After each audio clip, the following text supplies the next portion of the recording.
Hello everyone, Assalamu alaikum. It's been a while, Eid Mubarak. So today inshallah we shall be talking about David's claim and Sam Shamoun, and this is the popular claim among anti-Islamic preachers that Islam encourages the killing of apostates. So stay tuned and enjoy. Killing apostates. Muhammad ordered his followers to kill anyone who leaves Islam. Now, westernized Muslims will say, no, he didn't, and it kind of won't matter what sources we quote, they will deny what this says. Muslims who are a bit more orthodox will say, of course, why not? You're leaving Islam, you're insulting Allah. So he said, according to David, only westernized Muslims believe that apostates should not be killed. But however, he is wrong. This is a lie.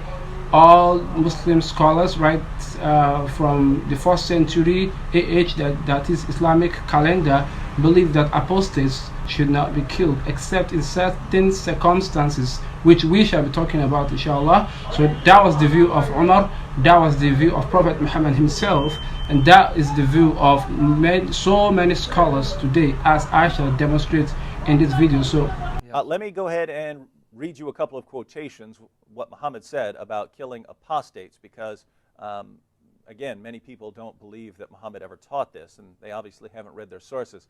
Sahih al-Bukhari, number 6922. Muhammad said, whoever changed his Islamic religion, kill him. Now, Sam, could he have issued a clearer statement than that? Exactly. I mean, right there, those who try to say the only reason why you kill apostates is for treason, that hadith does not say that. Unless you're more clear than Muhammad. Muhammad is clear as day. And it's amazing how many Muslims think they can speak more clearly than Muhammad. Yeah. Oh, what Muhammad really meant when he said, if anyone leaves his Islamic religion, kill him, is if someone leaves and they go and they try to raise an army, and then they come back and then you can kill them in battle. Well, you wouldn't need that command, right? If they're coming to fight you in battle, you don't need it's got nothing to do with apostasy. Right? Yeah, why even mention the fact they abandoned the religion? Exactly. You know? Yeah, you'd kill them for declaring war on... Before we go ahead, it is very important to define the meaning of apostasy according to Islam.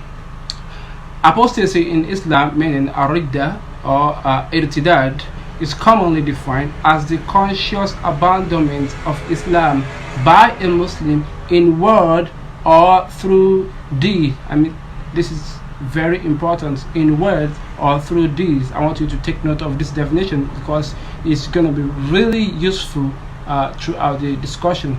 Alright, so talking about the subject matter of apostasy in Islam, we have people who are split into two groups. Some believe that the word of the hadiths that were quoted by David Wood, those hadiths, they were sahih hadiths, meaning authentic hadiths. Some believe that this hadith should be taken literally without bothering looking into the context of other hadiths, I mean without harmonizing other hadiths with it. Some believe that this hadith should be taken directly and literally, and apostates should be killed. You can find this among the extremist groups like the ISIS, the Boko Haram, and so many terrorist groups. And also we have the Islamophobes, the anti-Islamic preachers, who also like to believe that Islam is a religion of violence, or like to make people believe that Islam is a religion of violence. So this set of people also like to believe, even if it's proven otherwise, that punishment for apostasy, according to this set of people, these two groups, is death sentence, even if it's proven to them otherwise. But due to their agenda, they want to make people believe that the punishment for apostasy is death sentence. So Sam Shamoun said something very important in the video. He said, your Prophet Muhammad said it clearly that apostates should be killed. So why do Muslims try to bring it up otherwise, that it's only if it's associated with treason? I'll tell you why.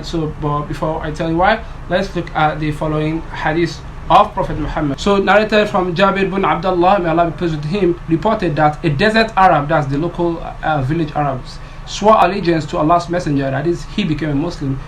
He suffered from a severe fever in Medina, and so he came to Allah's messenger, peace be upon him, saying, Muhammad, cancel my oath of allegiance, meaning I don't want to be a Muslim anymore. But Allah's messenger, peace be upon him, refused it.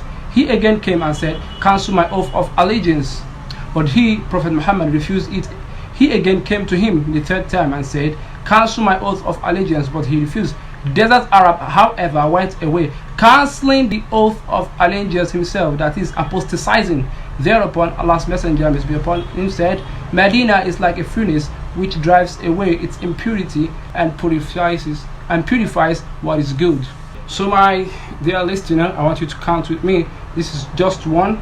A man came to Prophet Muhammad according to this hadith, and he apostatized clearly in an unambiguous, unequivocal statement that I don't want to be a Muslim. What did the Prophet did? He just watched him as he walked away. That's number one. So the second hadith is the hadith of Al-Bukhari, 3610, and this hadith can also be found in Muslim 1064. So to cut the long story short, this hadith is about a man who said to the Prophet Muhammad when he was distributing war booties among his companions, and the man says to Prophet Muhammad, "I'dil." He said to Prophet, "Be fair, you are being unfair." And this Islamically is an act of apostasy. Do you remember the definition I said earlier, that apostasy can either be by announcement or through your action or your deed? So this is an act of apostasy according to Islam. But how do we know this? The reason can be found in this hadith, because Umar told the Prophet, "Let me cut off his head." So if this statement does not make this man an apostate, Umar will not seek permission from Prophet Muhammad to cut off the head of a Muslim. Meaning, the moment he uttered that statement, he becomes an apostate. But what did the Prophet say to Umar? He said, "Sit down and leave him alone." Number two. The third example, another hadith from Sahih Bukhari. The Prophet divided something among the Muslims and distributed the shares of the booty.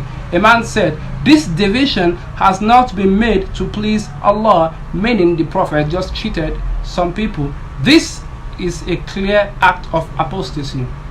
When I informed the Prophet about it, he became so furious that I noticed the signs of anger on his face.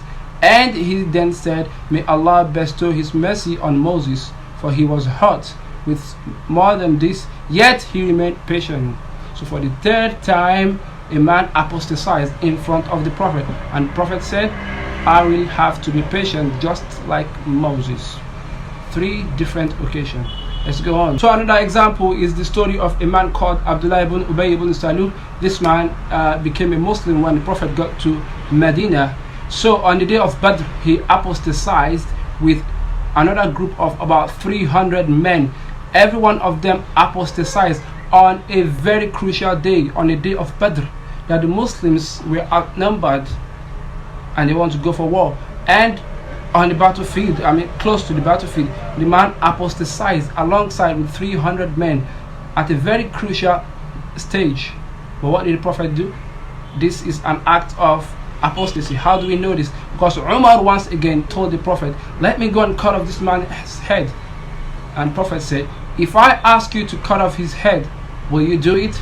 Umar said, "Yes." Another man came and said, "Oh Prophet Muhammad, let me cut off this guy's head." The Prophet said, "Leave him alone. Just sit down and ignore him." My dear listener, are you counting? That's 4 different hadiths. When people apostatize, a man said it publicly that he doesn't want to be a Muslim, and 3 other case scenario, people apostatize in front of Prophet Muhammad with their deeds. And what was the Prophet's reaction? He left them alone. That's 4 different hadiths. So a critic might say, well, why does your Prophet keeps contradicting himself? He said in a hadith, "Kill the apostates," and now he didn't kill the apostates. Well, this is not what he would. A critic might just say that makes your Prophet a false prophet. Anyways, he keeps contradicting himself. Well, this is not a contradiction. But that's not enough, my dear listener, my dear viewer. That's not enough. We have one more hadith. Well, I don't want to take much time reading. Well, this hadith is about a dispute between Az-Zubayr, who is the family member of the Prophet, who had a dispute with another man. So the Prophet judged in favor of Az-Zubayr, and the man said, is it because he is your family? And the Prophet said, "No." And the Prophet got really angry. This is also an act of apostasy. And what did the Prophet do? He just looked away. So there is no doubt at all, as Sam Shamoun claimed, Prophet Muhammad said in an unambiguous, unequivocal statement, when a man abandons his religion, strike off his head. This is a direct order from the Prophet. But what he fails to realize is that whatever we call hudud, that is penal code punishment in the Sharia, we don't use one single hadith to pass judgments. We read the subject matter in context. If you want to talk about the punishment for zina, you read all hadiths talking about zina. If you want to talk about killing apostates, you read all hadiths talking about killing of apostates. You don't just pick one hadith and then just pass judgments. You're going to pass a wrong verdict. So despite the fact that Prophet Muhammad commanded us to kill apostates in an unequivocal, unambiguous statements, but people apostatized right in front of the Prophet and he did nothing.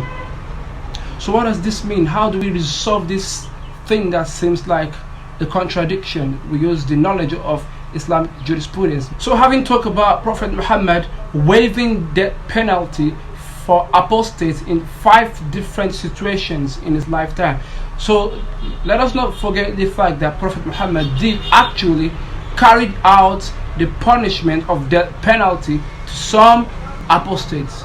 Then when we read these hadiths and we harmonize them and we read them in context, then I'm going to draw out my conclusion and the conclusion of the companions of the Prophet and the conclusion of great Islamic scholars, and you can either reject or take it. So after the conquest of Mecca, when Prophet Muhammad has already established an Islamic state, some neighboring cities, some neighboring villages, they came to swear allegiance to the community of Islam. That is, they want to be part of that Islamic community. They want to be under the rule of Prophet Muhammad as a single united nation. Prophet Muhammad united the Arabs and stopped them from the previous days of anarchy and started making use of the Quran as the constitution for that established Islamic state that is within a defined geographical location. So it was after this that a man called Aswad al-Ansi apostatized and decided to secede himself from an already established state. He declared to be a sovereign leader. The man did not stop by declaring to be a sovereign leader under an already established state.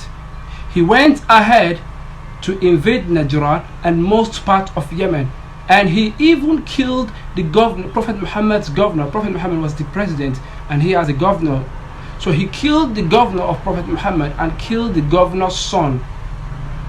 The name of the governor is I think Bad'an. So he killed that man and killed the man's son and took control of Yemen. What I said, in this modern time we call this an act of revolution, an act of treason, and there's only one answer to a rebel: subjugate them. I don't think anyone should have a problem with this. So that's one example. So beside Al-Aswad, Prophet Muhammad ordered some apostates to be killed again. So after the Fath Mecca, according to Ibn Taymiyyah, he said in his book As-Sarim al-Maslul, in page 368, he said the Prophet spared some apostates and also killed some apostates whose apostasy were characterized with violence and caused insecurity for the Muslim community. An example is Muqais bin Habab. This Ibn Taymiyyah talking, this Ibn Taymiyyah. So the assumption that this belief is a new thing among Western Muslims is a very stupid argument. And Ibn Abi Sarh. So the Prophet ordered these guys to be killed because they killed Muslims and they spread mischief. They were guilty of so many offenses. They waylaid people and confiscated their property and even killed some Muslims. So despite all what Ibn Abi Sarh has done, Prophet Muhammad waived the punishment of death penalty, meaning even if apostasy is accompanied with violence and insurgency, one can waive the punishment, just like Prophet Muhammad did to Ibn Abi Sarh. So Prophet Muhammad said in one of his words, he said, the Quran said, لَقَدْ كَانَ لَكُمْ فِي رَسُولِ اللَّهِ أُسْوَةٌ حَسَنَةٌ لِمَنْ كَانَ يَرْجُو اللَّهَ وَالْيَوْمَ الْآخِرَ وَذَكَرَ اللَّهَ كَثِيرًا. Whoever wants to attain paradise, you have to imitate Prophet Muhammad in everything he does. So Prophet Muhammad said, kill apostates. You don't just go ahead and kill apostates. You study his life in context. How did he deal with apostates? Prophet Muhammad said, Aqimus salat, pray 5 times daily. And yet he said in another hadith, Sallu kama ra'aytumuni usalli. Don't just pray, pray just like I pray. So Prophet Muhammad also said, Khudhu anni manasikakum. If you want to perform Hajj, do it just like I'm doing it. So everything Prophet Muhammad does or said, we have to observe the way he carried out those commandments he gave to us. You don't just pick hadith. You don't just pick hadith and draw conclusion that, oh, apostates should be killed, just like extremists are doing today. So Prophet Muhammad also said in one hadith, so we've talked about Prophet Muhammad, let's talk about the Rashidun Khalifates, the 4 rightly guided Khalifas. Prophet Muhammad said, alaykum bi sunnati wa sunnati khulafa al-Rashidin. Imitate my lifestyle and also imitate the lifestyle of my rightly guided Khalifas. They are Abu Bakr, Umar, Uthman and Ali. Prophet said, imitate me and imitate these 4 men. So let's start with Abu Bakr. Abu Bakr fought some group of apostates. We call them the Ridda. He fought the Ridda war with so many group of apostates. Let me brief you on them. After the death of Prophet Muhammad, just like notorious people do when a king dies or a very strong leader, so many people started declaring themselves, oh, I'm a prophet, oh, I'm a prophet. Why? Because they want to secede themselves from the already established Islamic state. They started declaring independent nations out of an already established state. We call that apostasy. In modern day, we call that revolution, an act of treason. So an answer that fought against Prophet Muhammad, in modern day we call it what? We call it treason. The Ridda was fought by Abu Bakr. In modern day, what they have done, no doubt, there's no debate about that. In modern day, we call that treason. So Abu Bakr fought them and subjugated them, just like any capable leader will do. So some group of men from Bakr ibn Wa'il during the time of Umar bin Khattab, the second Khalifa, they also apostatized and revolted against the Khalifa, and they were all killed. And Anas came to Umar, and Umar asked them, what happened to those rebellious revolutionist apostates? He said, listen to this. He said, they have all been killed. And Umar said, Inna lillahi wa inna ilayhi raji'un. That's an Islamic way of saying, oh my God. He said, and Anas said, so what? Are they not supposed to be killed? Aren't they apostates? I mean, we're supposed to kill them. And Umar said, no, I would have preferred to imprison them. Subhanallah. That is Umar, a companion of the Prophet. Even though these guys were revolutionists, Umar said, even we can waive the punishment for apostates who are revolutionists. So even according to Umar, even when apostasy is characterized with rebellions and spreading of mischief, when you subjugate this group of revolutionists, you can imprison them. Meaning you can also waive punishments for apostates even if they are guilty of treason, just like Prophet Muhammad did to Ibn Abi Jarh. So meaning apostasy, when accompanied with revolution, can also be waived and replaced with imprisonment. You know, Umar was the one that always say, let me cut off their head, let me cut off their head. But Prophet has forbade him so many times, so he becomes so conscious of this act and said, in fact, I will have preferred to imprison this group of rebels. Point refuted. So Ali, the third rightly guided Khalifa, also fought with some group of apostates. We call them the Khawarij, the cessationists. You can read about them in Al-Milal wa Nihal. These are a group of people when there was a civil war, and they were followers of Ali. But later, during when they were at the camp ready to fight the enemy, this group of people decided to seclude themselves from the military camp. In modern day, there is nothing called treason either than this. That's a very, very high treason, to separate yourself from a military camp and withdraw to form another clique. So what do you expect from Ali? He sent them an army and they were completely destroyed. Right there, those who try to say the only reason why you kill apostates is for treason, that hadith does not say that. Unless you're more clear than Muhammad. Muhammad is clear as day. So to answer Sam Shamoun's question, we're looking at the lifestyle of Prophet Muhammad. Al-Ansi that was fought by Prophet Muhammad, the Ridda wars that were fought by Abu Bakr, the group of apostates that were fought by Abu Bakr, this set of people say, we don't want to pay zakat to the federal government again. Imagine if the state of Texas said, we don't pay tax to the Trump administration again. We want to have a different law, we want to have a different flag, a different national anthem, we want to be called by a different name. What is it supposed to, is it going to give them thumbs up and say, I wish you good luck, you can go? No, of course the president will send an army. So that's what any capable leader will do. That's what Abu Bakr, Ali and Prophet Muhammad did to this group of rebels. So to answer Sam Shamoun's question, why do Muslims come with the ideology? The answer can be found in all the hadiths that I've narrated earlier, and that's the fact that all these apostates have one thing in common. And what is that? Treason. The Khawarij are treason. The Zanadiqas, the group of atheists, they were killed by Ali. They were a group of people who tried to separate themselves from an already established state. This is high treason. They did the same thing during the time of Ali. They did the same thing during the time of Abu Bakr and the time of Prophet Muhammad. So, for any Muslim scholar or an extremist or any anti-Muslim preacher who wants to prove that Islam encourages the killing of apostates, here's what you have to do. Firstly, you have to prove the hadith that an Arab man comes to the Prophet, an Arab villager comes to the Prophet and apostatized right in public in the mosque in front of people. He apostatized and the Prophet did nothing. In fact, the Prophet didn't insult him, or he didn't push him out, he said nothing. He just let the man go in peace. You have to bring an explanation for that.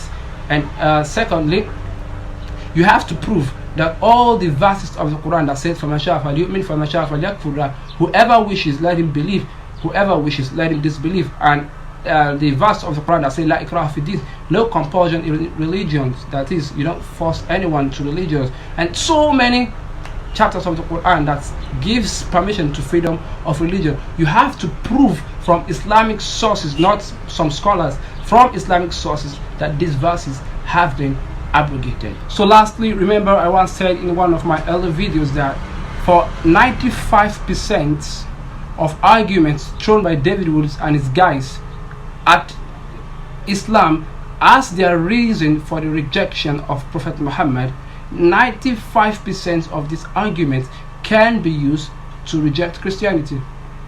So what does the Bible, so you want us to believe Islam is false because Prophet Muhammad supposedly ordered the killing of apostates, but I said this makes you a hypocrite because you just throw Christianity under the bus. What does the Bible say about apostates?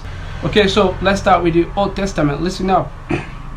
Let us look at Deuteronomy 13:6-9. If your very own brother or your own son or daughter or the wife you love or your closest friend secretly entices you, saying, let us go and worship other gods, God that neither you nor your father have known, gods of the people around you, whether near or far, from one end or the land of the other, or gods of the religious, do not yield to him or listen to him. Show him no pity. Do not spare him or shield him. You must certainly put him to death. And continues and it said, you must stone such one with stones, and such one must die. So according to the Bible, when someone encourages you to go and perform idolatry, the punishment is death by stoning. We're not done yet. So some Christians are just gonna say, well, that's the Old Testament, we are under New Covenant. You wish. New Testament, Matthew 15 verses 1-9. Let's just go to verses 3. Jesus replied, and why do you break the command of God for the sake of your tradition? For God said, honor your father and mother, and anyone who curses his father or mother must be put to death. What's your problem? So this is really ridiculous. Seriously, I'm beginning to wonder, is David Wood and Sam Shamoun, are they attacking Islam as Christian or as liberalist or as atheist or secularist? I don't understand. What's your problem? You have these things in your Bible, clear statements that apostates should be put to death, said by Jesus, said in the New Testament, and you have the audacity to come at the Quran. Sam Shamoun, David, Christian preachers Christian missionaries, have you any idea what you're doing to the future of your religion? You're saying, oh, Christianity is bad, no problem, let's just look away, but let's bring Islam down with us. You're selling your faith to liberalism. You're selling your faith to secularism. That's what you're doing. If someone wants to falsify Islam, wants to bring up reason for his rejection of Islam, and then you bring up a reason that can be used to reject the Bible, so what are you doing? What is this all about? I don't know. He said he was a former atheist and he became a Christian after studying Christianity and Islam. So I was wondering, do you actually study Christianity? Or you're lying, obviously. So to all my Christian friends who have been having mixed feelings about Islam, learning from, you know what, all these Christians that are being misled by David Wood and other anti-Islamic preachers, I'll just say, wallahi, I don't feel sorry for you guys. You actually deserve it. You want to learn about Islam and you fail to go to Islamic sources. You went to go and learn from an enemy of Islam, and you see them flooding his comment. Oh, David Wood knows about Islamic sources more than the Muslims. Seriously? This guy knows nothing. You don't know anything about the laws of hudud. You have no basic knowledge of Islamic jurisprudence, no knowledge of istinbat al-ahkam or usul al-fiqh, and you suddenly make yourself a scholar of Islamic studies, passing fatwas wrongly, blindly. You have no knowledge of what you're doing. But anyways, have fun with your gullible followers. That's